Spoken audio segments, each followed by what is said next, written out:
देखो, मैं already late हो जाता हूँ, ये तो ठीक है, इसके बाद मेरी क्लास नहीं होती, ठीक है, इसलिए मैं एक्स्ट्रा टाइम भी ले लेता हूँ। और फिर आपके ऐसे फेसेस, आपके एक्सप्रेशन देखकर मुझे दया आ जाती है कि अब इनको जाने दो, है ना। नहीं तो एक टाइम ऐसा था। कौन? मैं टाइम पे नहीं आता? देखो, मेरे जितना पंक्चुअल तो है ही नहीं कोई। ऐसे थोड़ी होता है, ऐसे थोड़ी है? कोई क्लास में टीचर ऑलरेडी है और मैं बिना परमिशन से क्लास में चला जाऊं, मेरे तो ऐसे एथिक्स। उनका भी चल रहा है टॉपिक, तो वो उनका फर्ज है। चलो कोई बात नहीं, छोड़ो। चलो, यस, छोड़ो।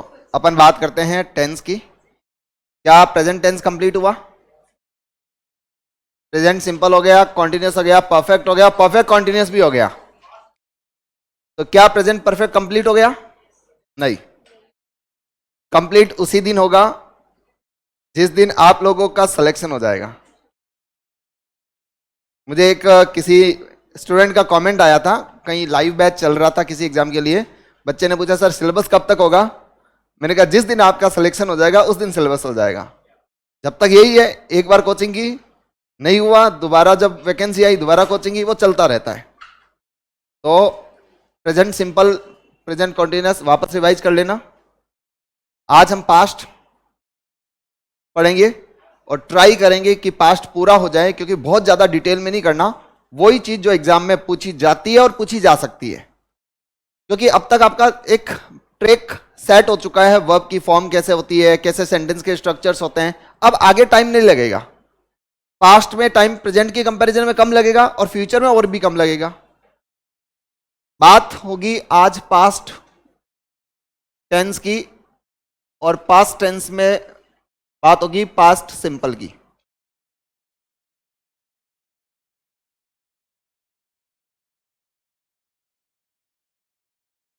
इंग्लिश में कॉमन सेंस आता है काम, में बार बार कह चुका हूं। रूल्स के रट्टा लगाओगे तो क्वेश्चन बहुत बार ऐसे होते हैं कि एग्जामिनर जानबूझ के ऐसे देता है, क्वेश्चन गलत भी हो जाता है। याद है, मैंने आपको हर चीज दो तरीके से पढ़ाई है। एक तो आपको कीवर्ड्स लिखवा दिए, साथ में ट्रिक्स बता दी, ये शब्द आए तो ये लगा दो, वो आए तो वो लगा दो, बताया। वो तो एक तरह से रूल्स हो गए, साथ में कॉन्सेप्ट भी बताया, किस सिचुएशन में किस टाइप के सेंटेंस यूज किए जाते हैं। दोनों को साथ रखो, गलत नहीं होगा।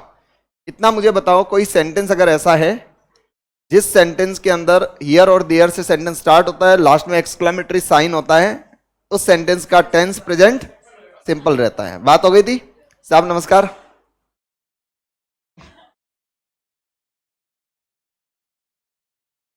देखो, past simple as usual form की बात करेंगे सबसे पहले। इसमें भी ध्यान रखना, अगर अफर्मेटिव सेंटेंस है, सेंटेंस हुआ अफर्मेटिव, तो अफर्मेटिव सेंटेंस में आप लोगों को पता है हम वर्ब कौन सी यूज करते हैं? V2 second form. और वही सेंटेंस अगर मैंने यूज किया नेगेटिव और इंट्रोगेटिव, तो आप लोगों को पता है, नहीं है तो पता चल जाएगा, हम लोग लगाते हैं डिड। और डिड के बाद आने वाली वर्ब कौन सी होती है? बेस फॉर्म यानी फर्स्ट फॉर्म। मतलब आप ये मान के चलो, ये इतना सा सिंपल स्ट्रक्चर है, आरएएस के पेपर में भी इस स्ट्रक्चर का क्वेश्चन पूछ लिया जाता है। डिड लगाकर आगे वापस सेंटेंस दे देता है जिसमें सेकंड फॉर्म दे देता है, तो डिड के बाद आनी चाहिए फर्स्ट फॉर्म। बात ये नहीं होती कि सिंपल है या गलत डिफिकल्ट है, बात यह है कि उस सिचुएशन के अंदर हम वो क्वेश्चन सॉल्व कर पा रहे नहीं कर पा रहे। सिंपल और डिफिकल्ट क्या होता है, ये हमारी अप्रोच होती है। अगर आता है तो सिंपल है, नहीं आता है तो डिफिकल्ट है। इंग्लिश में कहा जाता है कि someone's poison is another one's food. कोई चीज अगर आपके लिए बेकार है तो वही सेम चीज किसी और के लिए अच्छी हो सकती है। तो कोई चीज आपके लिए डिफिकल्ट है तो वो किसी और के लिए इजी है। तो ऐसी चीजें भी ध्यान रखनी है। मैं एक बार सिंपल सा स्ट्रक्चर से यहां से सेंटेंस कंटिन्यू करता हूं। मैंने कहा I met VS Naipaul at JLF। कौन है VS नाइपोल? कवि है? कवि नहीं, नॉवेलिस्ट है, जिनको 2001 में नोबेल प्राइज मिला था। इंडियन ओरिजिन के थे, लेकिन ब्रिटेन की सिटीजनशिप ले ली थी इन्होंने बाद में। तो आई मेट VS नाइपोल। कब मिला मैं उनसे, कहां मिला? JLF है। अभी पता नहीं चलेगा सेंटेंस पास्ट में, दूसरा टेंस भी हो सकता है, लेकिन इस सेंटेंस को देखकर आप पता तो कर दोगे ना कि सेंटेंस पास्ट का है। मैंने एक सेंटेंस लिखा, I did not at anything at the party.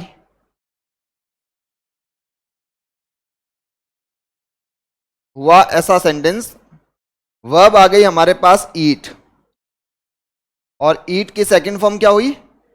Eight, and third form क्या हुई? ईटन। अब सिंपल सा सेंटेंस दे दिया कि आई डिड नॉट, भाई मैंने पार्टी में कुछ भी नहीं खाया। तो हमें ऐसा भी ध्यान रखना है कि यहां पर आ गया तो ये एट नहीं आएगा, ईट आ जाएगा। ये भी एक कॉमन सी बात थी। क्या दोनों सेंटेंस को देखकर आप इतना बता सकते हो क्या सेंटेंस पास्ट का है?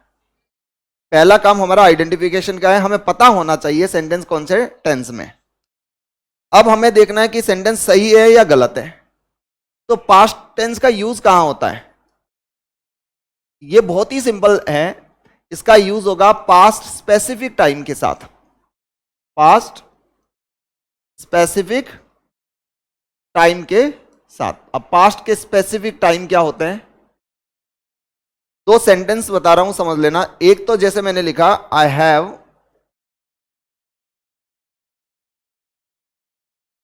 Done an MA। हमने एक सेंटेंस पढ़ा था, क्या यह सेंटेंस करेक्ट है?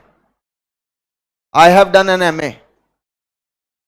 I have done an MA सही है क्या? बिल्कुल सही है। मतलब मैंने लिखा है तो गलत ही होगा, सेंटेंस सही है। I have done an MA, इस सेंटेंस का टेंस कौन सा हुआ? Present perfect.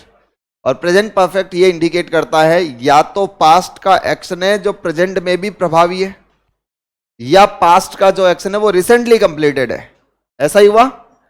इस सेंटेंस को जब आप बोल रहे हो तो आप ये कहना चाह रहे हो कि मैंने MA कर रखी है, आज भी अगर मुझे कहीं MA के बेसिस पर अगर जॉब के लिए अप्लाई करना पड़े तो मैं कर सकता हूं, क्योंकि इसका इफेक्ट अभी भी मेरे पास है।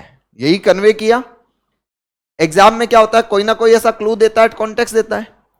इस सेंटेंस के अंदर उसने आपको आगे टाइम दे दिया इन 2010। अब सेंटेंस उसने ये वाला दे दिया। जब आपने इस सेंटेंस को पूरा पढ़ा, यहां पर आपको ये वाला जो टाइम दिया हुआ है, ये पास्ट का एक स्पेसिफिक टाइम है। पास्ट स्पेसिफिक टाइम मतलब आपको एक फिक्स टाइम दिया ना। तो पास्ट टेंस को इंडिकेट करने के लिए हमारे पास दो टेंस है पास्ट टाइम को इंडिकेट करने के लिए, एक तो प्रेजेंट परफेक्ट और एक पास्ट सिंपल। बात हो चुकी है अपनी, प्रेजेंट परफेक्ट और पास्ट सिंपल। तो अगर मैं यहां पर आपको दोबारा लिखवा भी दूं कि पास्ट टाइम की बात करूं, तो पास्ट टाइम के लिए दो चीजें आ सकती है। अगर टाइम स्पेसिफिक है तब वहां पर टेंस आता है पास्ट सिंपल। अब स्पेसिफिक क्या हुआ आप लोगों को भी पता चल जाएगा दोबारा। और टाइम अगर अनस्पेसिफिक है तो आ जाएगा प्रेजेंट परफेक्ट। अरे जब हमने रिसेंटली कंप्लीटेड एक्शन की बात की थी, मैंने कहा आई have watched, I have recently watched Maharaja movie.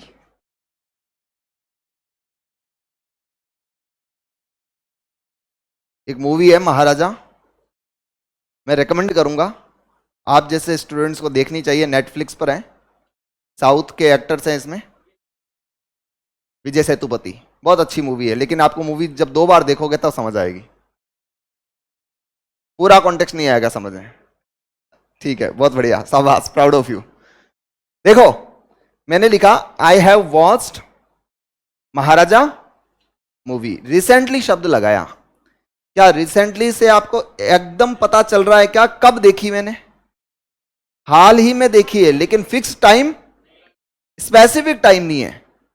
तो ये अनस्पेसिफिक टाइम की बात कर रहे हैं। जैसे हमने रिसेंटली लिखा, रिसेंटली कंप्लीटेड एक्शन, तो ये अनस्पेसिफिक टाइम ही है। लेकिन जैसे ही टाइम आपको दे दिया स्पेसिफिक, एग्जामिनर ने दे दिया आई वॉच्ड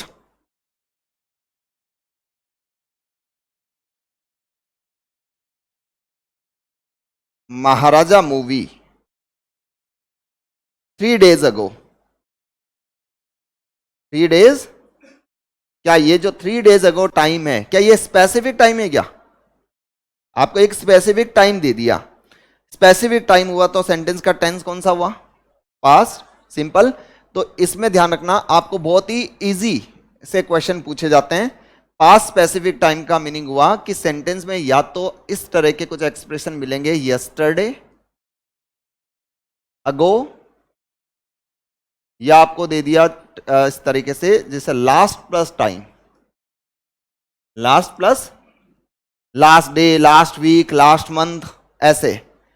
या आपको ऐसा कोई भी टाइम दे दिया इन 1947, अब इन 2010, ऐसा कोई भी टाइम दे दिया, तो ये सारे एक्सप्रेशन क्या बता देंगे? सेंटेंस का टेंस कौन सा रहेगा? Past simple.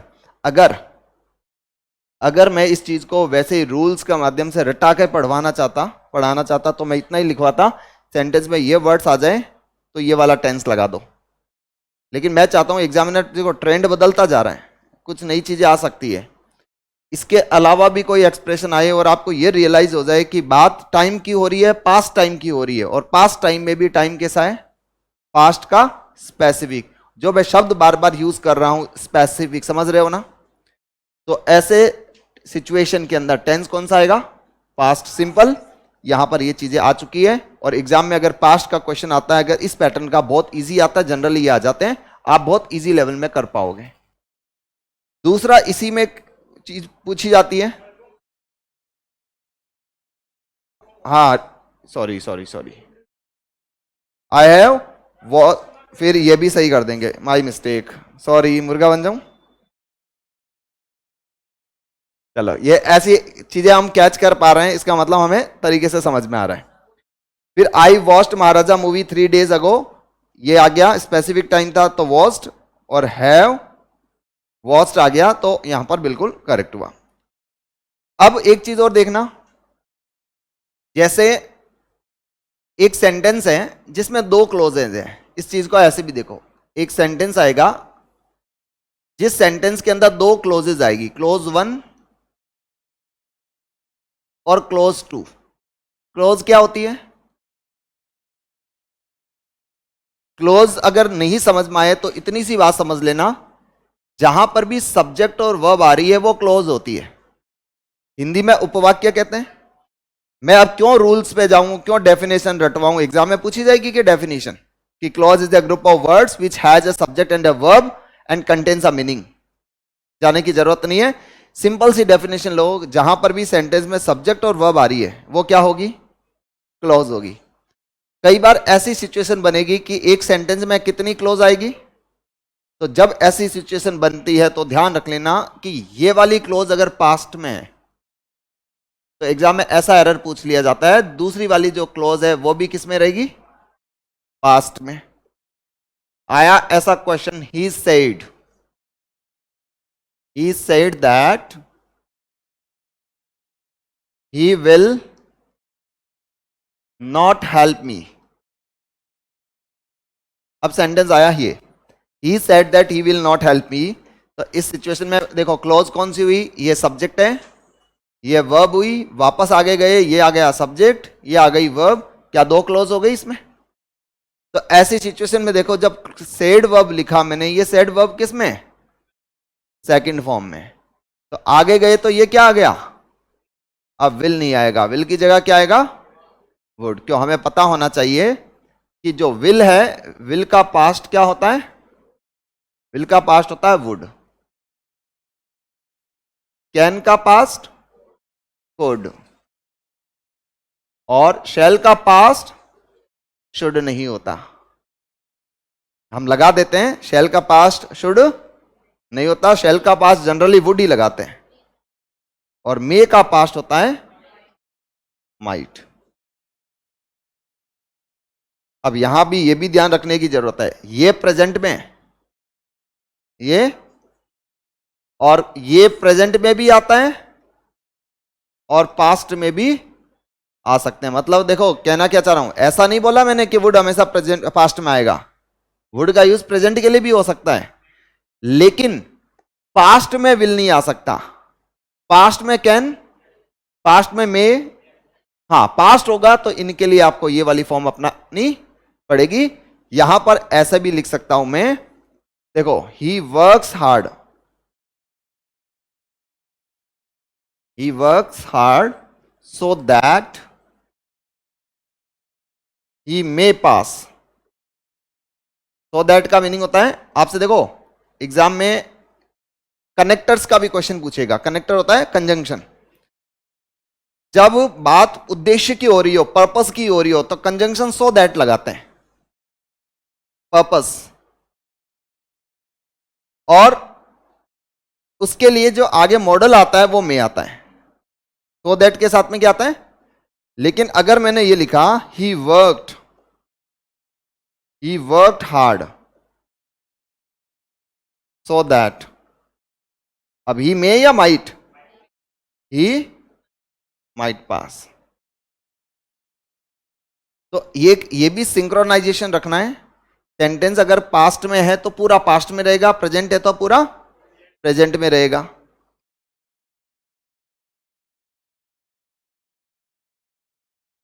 The teacher told the students that God omnipotent is, was, were, has।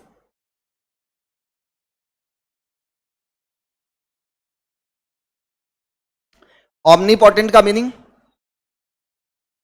पता है? omnipotent जो मैंने लिखा, teacher told the students that God dash omnipotent। omnipotent potential शब्द सुना होगा, पोटेंशियल पावर, कहता ना इसमें पावर, इसमें पोटेंशियल नहीं है, तो पोटेंशियल का मीनिंग होता है पावर, पोटेंट होता है पावरफुल, और omnipotent का मतलब होता है सर्वशक्तिमान। सर्वशक्तिमान, जो one who is all powerful. तो टीचर ने कहा स्टूडेंट्स को कि गॉड क्या है, सर्वशक्तिमान है। इस सेंटेंस के अकॉर्डिंग क्या वर्ब लगनी चाहिए, इज, वॉज, वर, या। अब इसमें तो इजी लगेगी क्योंकि भले ही यहां पर टोल्ड है, लेकिन यहां पर सेंटेंस का ये वाला जो हिस्सा है ये यूनिवर्सल फैक्ट का है ना, तो यहां पर वर्ब इजी आ सकती है, दूसरी कोई सिचुएशन नहीं बन सकती। ऐसा ही, हालांकि समझ में तो आपको आ गया और पता भी है, लेकिन मेरा फर्ज बनता है एक क्वेश्चन और करवा दूं ऐसा।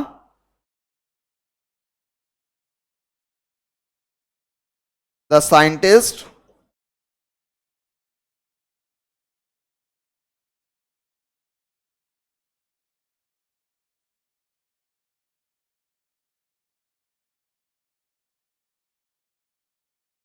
told the students the earth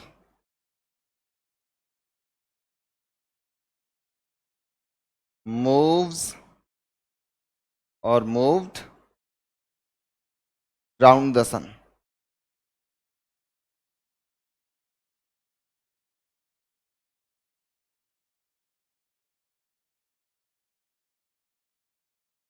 यहां पर टोल्ड लिखा हुआ है ना, लेकिन आगे वाला पार्ट देखा, वो क्या है, यूनिवर्सल ट्रूथ ही है, तो इसमें ऑब्वियसली मूव्स ही आएगा।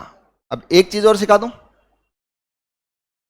द अर्थ लिखा हमने, ये दी अर्थ है, दी। अगर आप लोग सेंटेंस में ये लिखते हो और एक आपने लिखा ये, समझ जाना ध्यान से, बहुत नई चीज बता रहा हूं, एग्जाम के काम की भी है। एक तो अर्थ और एक अर्थ ही है, दोनों में डिफरेंस क्या है? कैपिटल और स्मॉल का ना। जब अर्थ का मीनिंग पृथ्वी यानी प्लैनेट हो,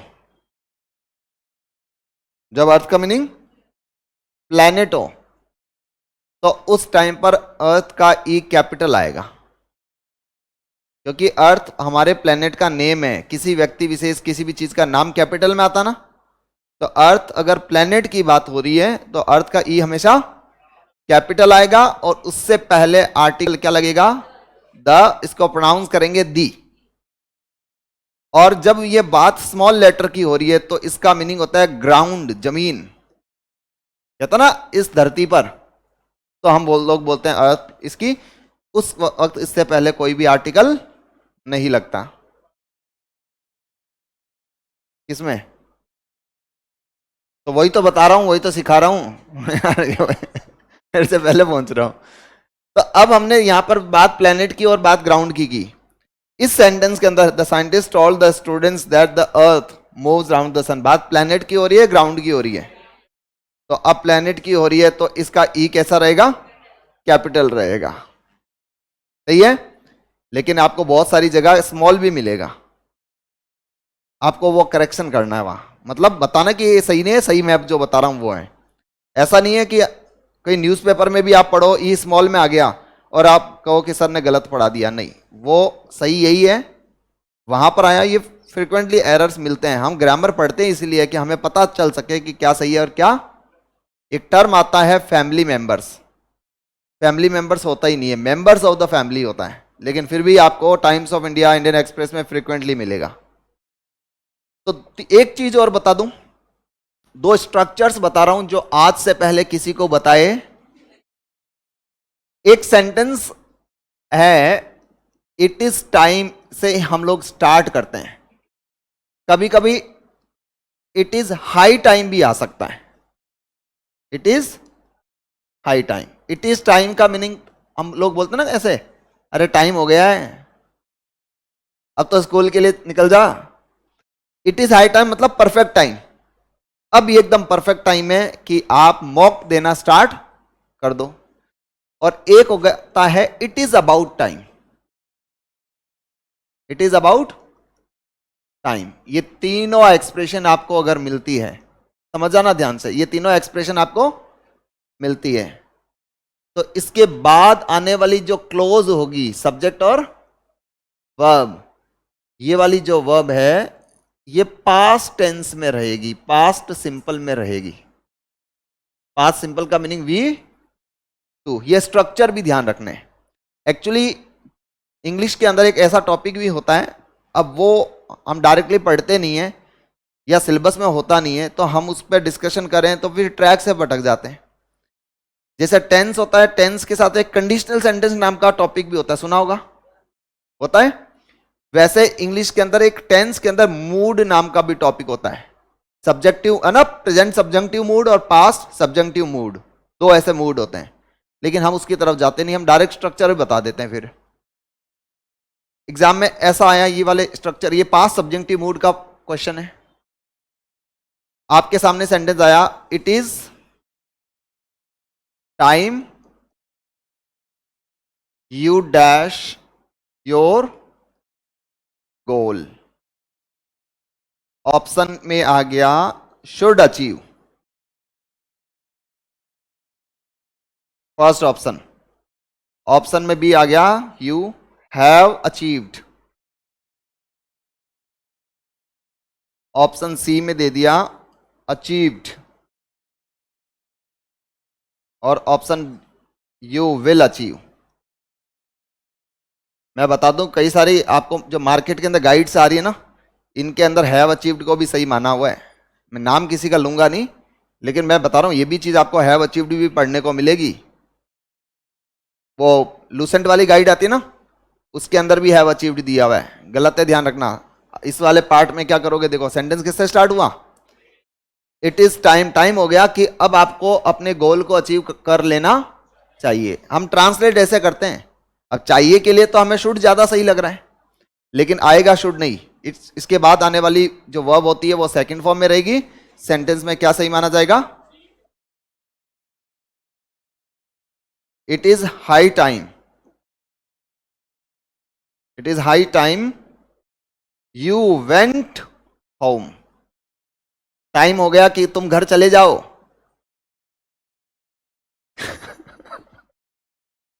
it is high time you went home, you should go home नहीं होगा। जैसे ही इट इज हाई टाइम लगाया तो इसके बाद वर्ब की सेकंड फॉर्म पास्ट सिंपल। याद रखोगे? इसके अलावा कोई ऑप्शन भी नहीं है। एक चीज बता रहा हूं जो मैंने हर बैच में बताया है। चलो आप बताओ, जैसे ही कोई सेंटेंस मुझे जस्ट मिलता है उस सेंटेंस में, तो उस सेंटेंस को पढ़ते ही आपको क्या लगा कि बात हो रही है रिसेंटली कंप्लीटेड एक्शन की। और रिसेंटली कंप्लीटेड एक्शन जो है वो आता है प्रेजेंट परफेक्ट में। सही कहा मैंने? Present perfect. लेकिन जस्ट नाउ आ गया। जस्ट नाउ का मीनिंग होता है अ लिटिल वाइल अगो, थोड़ी देर पहले। जस्ट नाउ का मीनिंग अगो के सेंस में आता है। तो अब कौन सा टेंस आएगा? Past simple. यानी पास्ट सिंपल का मीनिंग वर्ब की कौन सी फॉर्म? फेसबुक यूज करते हो आप लोग? कभी की होगी? कभी नहीं चलाई? नहीं नहीं, इतने अच्छे तो नहीं हो। इंस्टाग्राम तो वो उसी का भाई है। जिसने फेसबुक चलाया है, जब भी कोई आपकी फोटो पर कमेंट देता है तो नोटिफिकेशन आता है, उसमें लिखा हुआ आता है ही कमेंटेड जस्ट नाउ। आता है ना? तो वहां पर भी ग्रामर है। हालांकि फेसबुक के अंदर एक हिसाब से देखे तो एक एरर भी है, ग्रामर का एरर। हालांकि जानबूझ के किया हुआ है वो, इंग्लिश में ऐसे होता है, इंप्रूवमेंट है ना, इनोवेशंस होते हैं। लाइक का ऑपोजिट डिसलाइक होता है, लेकिन फेसबुक पर फोटो लाइक और अनलाइक करते हैं। सही है ना? तो आज एक काम करना, मार्क जुकरबर्ग के पोस्ट पर जाकर, पहले शुरुआत में करूं तो देखो, जस्ट आ गया तो प्रेजेंट परफेक्ट, और जस्ट नाउ आ गया तो past simple.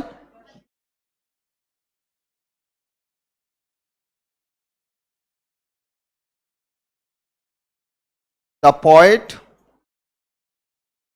Has just gone, the poet went just now. जब जस्ट आता है तो जस्ट तो इन दोनों वर्ब के बीच आएगा, जस्ट नाउ लास्ट में आएगा। सही है बात? तीन स्ट्रक्चर्स बता रहा हूं। एक तो आपको कॉन्सेप्ट बताया पास्ट स्पेसिफिक टाइम का, दूसरा आपको बताया सीक्वेंस ऑफ टेंस का, सेंटेंस पास्ट में तो पूरा सेंटेंस पास्ट में रहेगा। थर्ड, और फिर तीन स्ट्रक्चर्स बताए। एक स्ट्रक्चर हुआ it is high time, it is about time, it is time के बाद पास्ट सिंपल। दूसरा स्ट्रक्चर हुआ जस्ट और जस्ट नाउ में कौन सा टेंस लगेगा। और एक लास्ट स्ट्रक्चर और बता रहा हूं, जो स्ट्रक्चर ही है लेकिन आपको पता है। जैसे कोई भी सेंटेंस है जिस सेंटेंस के अंदर सिंस आया हुआ है, सिंस फॉर प्लस टाइम पढ़ा था हमने। अब सिंस के बाद में अगर कोई भी टाइम आता है तो ये टाइम कौन से टेंस का है? प्रेजेंट का है, पास्ट का है, फ्यूचर का है? मैं तो हर चीज को उस लॉजिक से पढ़ता हूं, मुझे याद इसीलिए रह जाता है। सिंस के बाद आने वाला टाइम पास्ट का होगा ना। जब मैं कह रहा हूं कि मैं मॉर्निंग से क्लास ले रहा हूं तो ऑब्वियसली पास्ट का है। अब यहां पर टाइम नहीं दिया उसने, टाइम की जगह अब सिंस के बाद उसने दे दी वर्ब। तो ये वर्ब जो होती है वो कौन से टेंस में रहेगी? पास्ट सिंपल में रहेगी। और पास्ट सिंपल का मीनिंग वर्ब की, अगर मैंने ऐसा लिखा देखो, और इसके पहले टेंस कौन सा आएगा? अरे प्रेजेंट परफेक्ट, और या present perfect continuous. Since for plus time में कौन सा टेंस आता है? पढ़ा हमने, प्रेजेंट परफेक्ट कॉन्टिन्यूअस।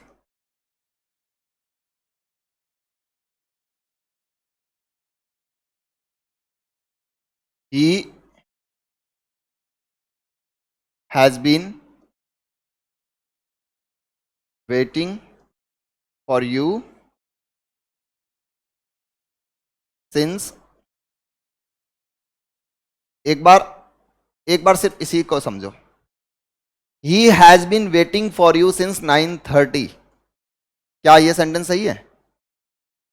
पीछे सिंस आया हुआ है, सिंस के बाद आया हुआ टाइम। अच्छा, सिंस दे दिया तो 4 आएगा, और 4 होता तो सिंस आएगा।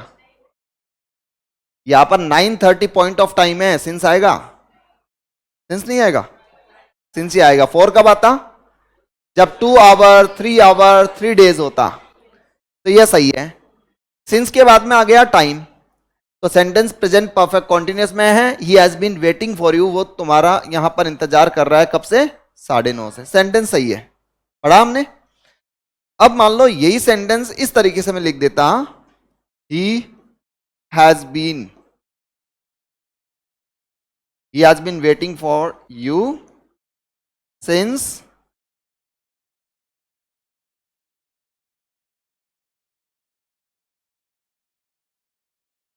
अब देखो क्या कहना चाह रहे हैं, जब तुमने उसको कॉल किया ना, तब से वो यहां पर तुम्हारा वेट कर रहा है।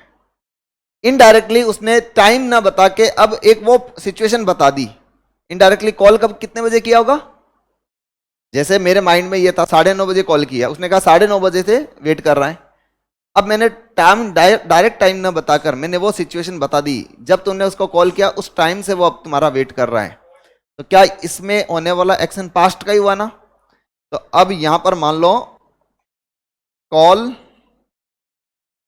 कॉल्ड या हैज कॉल्ड, हैव कॉल्ड, इस तरीके से अगर ऑप्शन में आ जाए तो आपको ध्यान रखना है वर्ब कौन सी आएगी? सेकंड फॉर्म यानी पास्ट टेंस।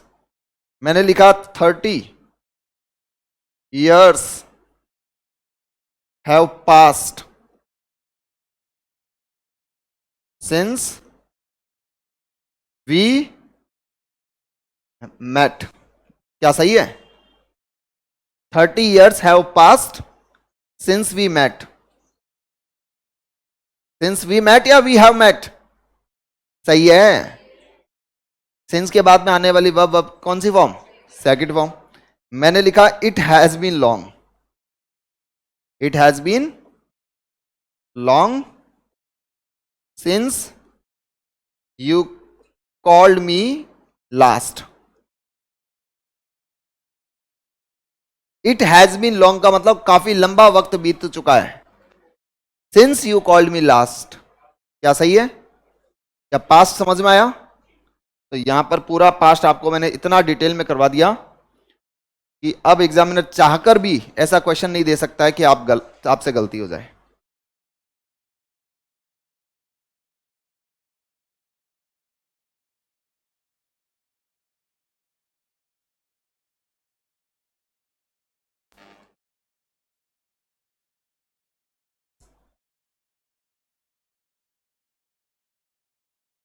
साथ साथ ही ऐसे मत करो, कंजूसी मत करो इतनी।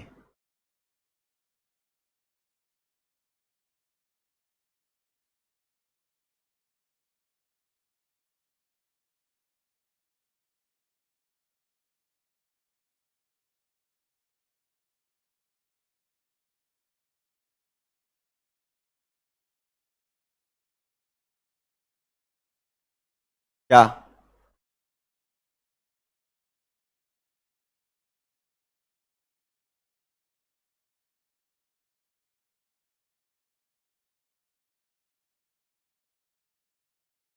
बता देना नेक्स्ट करना हो तो।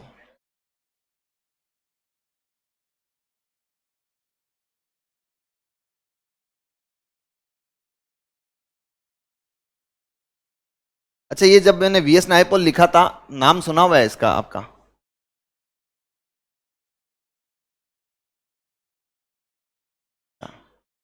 यह विद्याधर सूरज प्रसाद नायपॉल। नेक्स्ट।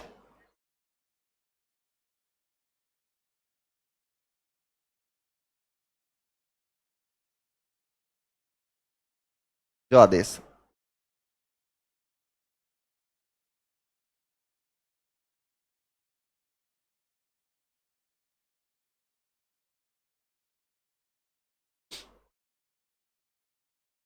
नेक्स्ट अब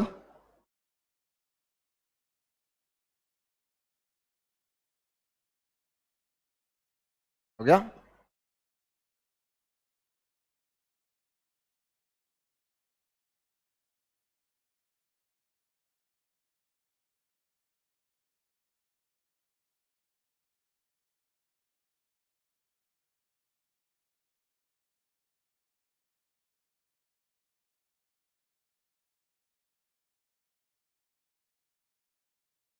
फास्ट के हुआ ना ये, तो उसमें ये वाला टेंस आ जाता है। जैसे मैंने बोला I have watched this movie, सही है, बट जैसे मैंने बोला I have watched this movie last week, क्या हो जाएगा? I watched this movie last week.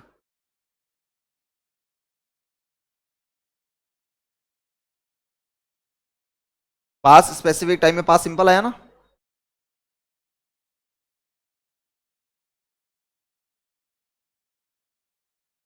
तो ये तो गलत ही है ना, तो वही तो मैंने बाद में लिखा था ना। हाँ लो लिखवा देते हैं। पहले मैंने वो सेंटेंस लिखा था, फिर हमने किया था। यहां पर अब इसको डिड कर दो। सही कह रहे हो आप, वो डिस्कशन किया था हमने, रख दिया था इसको ऐसे ही।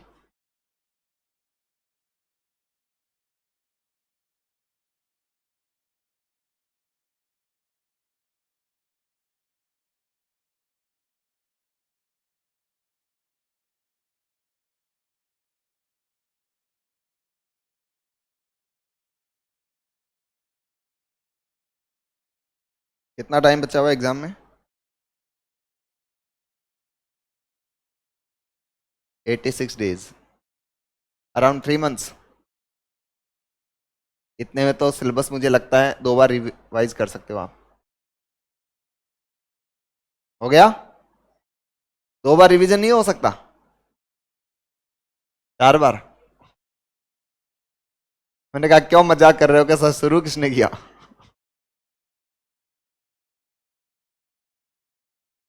बिल्कुल हो सकता है।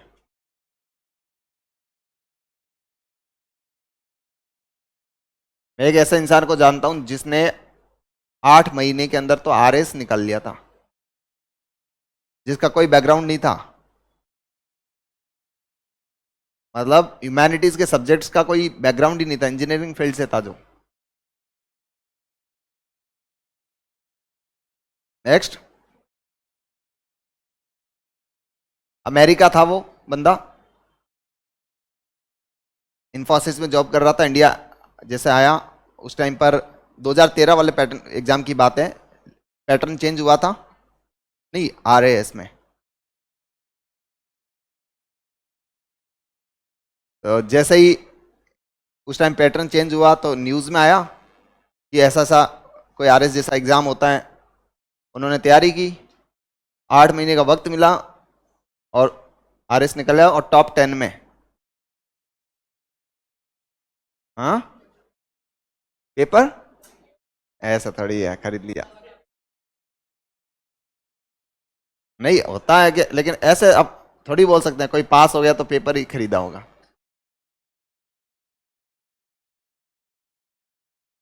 हो गया था क्या ये? ऐसा नहीं होता।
ये स्ट्रक्चर्स का गेम है सारा।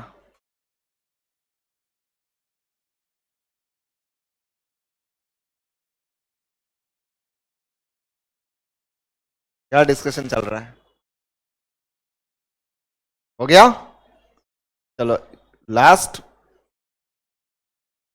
आज के लिए लास्ट नहीं, इस स्लाइड का लास्ट। आज के लिए नहीं है, कहाँ, टाइम बहुत है अपने पास अभी। देखो ना, 1:10 तक क्लास होगी।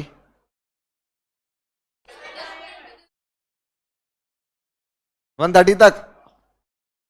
आज चाय पिलाऊंगा, जल्दी नोट करो उसको।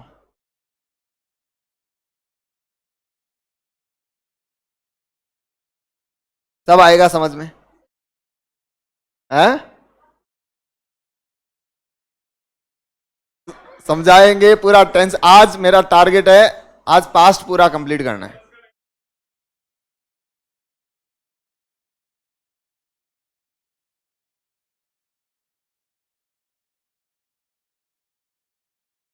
नहीं वो तो मुझे भी पता, कुछ नया बताओ।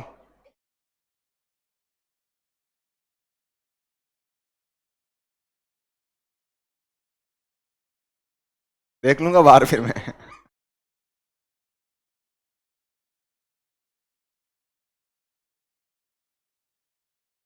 क्या? ऐसा प्लीज प्लीज कुछ नहीं, अपना सिलेबस देखो। हम बाद में क्लास कोई 1.5-2 महीने, आप क्या चाह रहे हो? नहीं तो समझाना इतना, मतलब ये भी थोड़ी है, जब मैं इतनी दूर से आता हूँ तो 15-20 मिनट आधे घंटे की क्लास लेके थोड़ी जाऊंगा। हमें पढ़ना है अच्छे से पूरा। 300 मीटर से आता हूं मैं। नहीं, 1:15 नहीं हुई, गलत है वो टाइम। हाँ, 1:02 हुए, 1:02।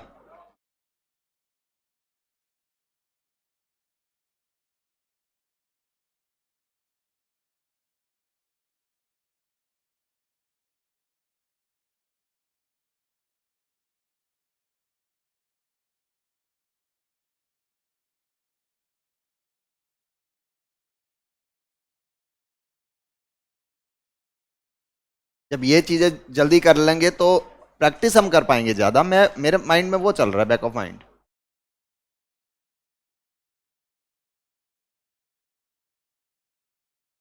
हो गया?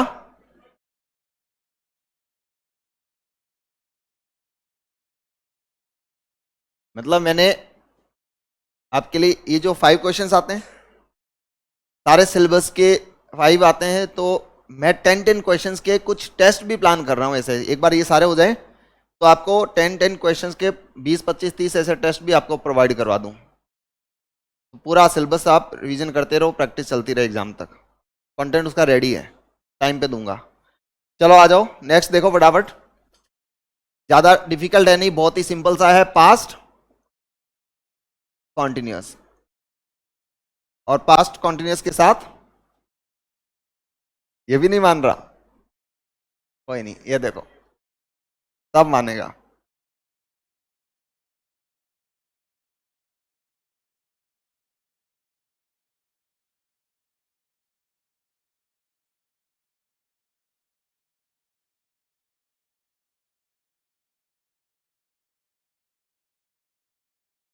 देखो बात समझना, पास्ट कॉन्टिन्यूस एंड पास्ट दोनों का टाइम पास्ट है। दोनों इंडिकेट कर रहे हैं, एक बता रहे हैं कि पास्ट में एक्टिविटी चल रही है, और दूसरा जो टेंस है वो बताएगा, जैसे प्रेजेंट परफेक्ट में क्या था, एक्शन पूरा हो चुका है। पास्ट परफेक्ट बताएगा एक्शन पास्ट में पूरा हो चुका था। बहुत तरीके से समझना। फॉर्म की मैं बात करूं, इसमें तो सिंपल सी फॉर्म है, वॉज या वर, वॉज वर के साथ आईएनजी। कोई ऐसा कीवर्ड नहीं है कि ये आ जाए तो ये लगा दो। आपको सेंटेंस का सेंस समझना है। मैंने एक सेंटेंस लिखा, आई लॉस्ट माई पर्स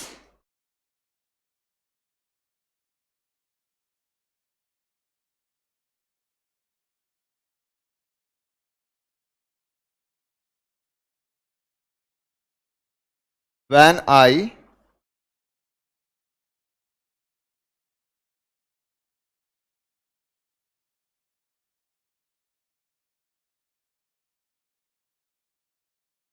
इसको पीटूंगा एक दिन में।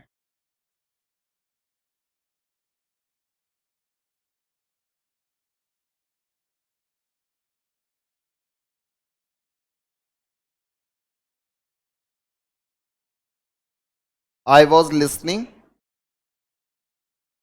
to music while my mother was cooking dinner। एक लास्ट सेंटेंस और देख लो इसमें। I dash bath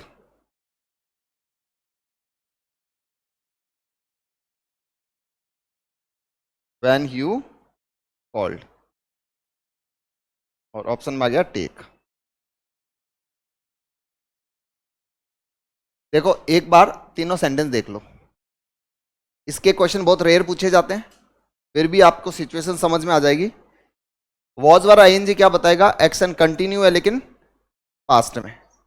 एक सेंटेंस देखो मैंने क्या लिखा, I lost my purse. I lost my purse, मेरा पर्स खो गया। कब, when I dash home. Travel आया, इतना तो पता है, लॉस्ट से पता चला बात पास्ट की है ना। तो क्या इस सेंटेंस के अंदर ऐसा सेंस बन रहा है कि जब मैं घर की तरफ जा रहा था, माई एक्शन वॉज कंटिन्यूड, काम चल रहा था, पर्स खो गया, तो मैं क्या लिखूंगा इसमें, was travelling. Travelling to home नहीं, ट्रेवलिंग होम होगा। होम से पहले टू प्रेपोजिशन नहीं लगता। I am going home, not going to home. I was listening to music, मैं म्यूजिक सुन रहा था, while my mother was cooking dinner. दो एक्टिविटीज पैरेलल चल रही है, कोई ऑब्जेक्शन इसमें, सही है। दो सेंटेंस पास्ट में है। अब हमने लगा दिया, ये क्यों,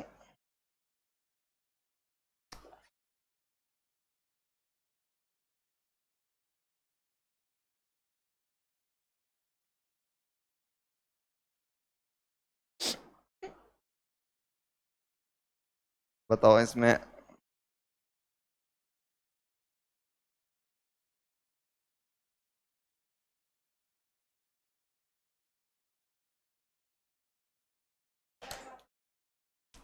लिखो,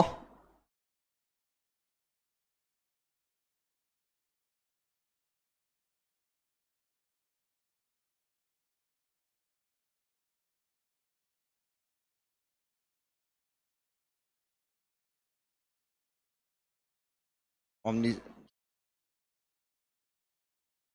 क्या लिखा हमने, तो कॉल इट अ डे। एक वर्ड ये लिख लो, काम आ जाएगा, फिर चले जाओ। कभी सुना है call it a day?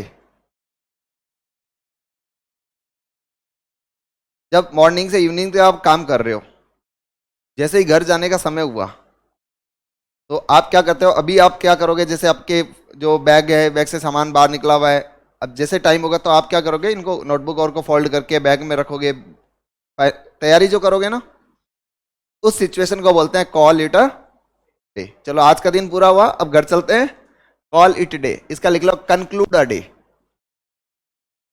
Conclude a day, ठीक है। कंक्लूड का मतलब दिन की समाप्ति की घोषणा करना, और परसुएड का मीनिंग होता है किसी को कोई काम करने के लिए राजी करना, किसी को कोई काम करने के लिए मनाना। इसके लिए सिनोनिम अगर आता है तो ध्यान रखना, हम इसको कह सकते हैं फोर्स या कंपेल, इसका सिनोनिम हो सकता है राजी करना, जिसको हम लोग बोल सकते हैं।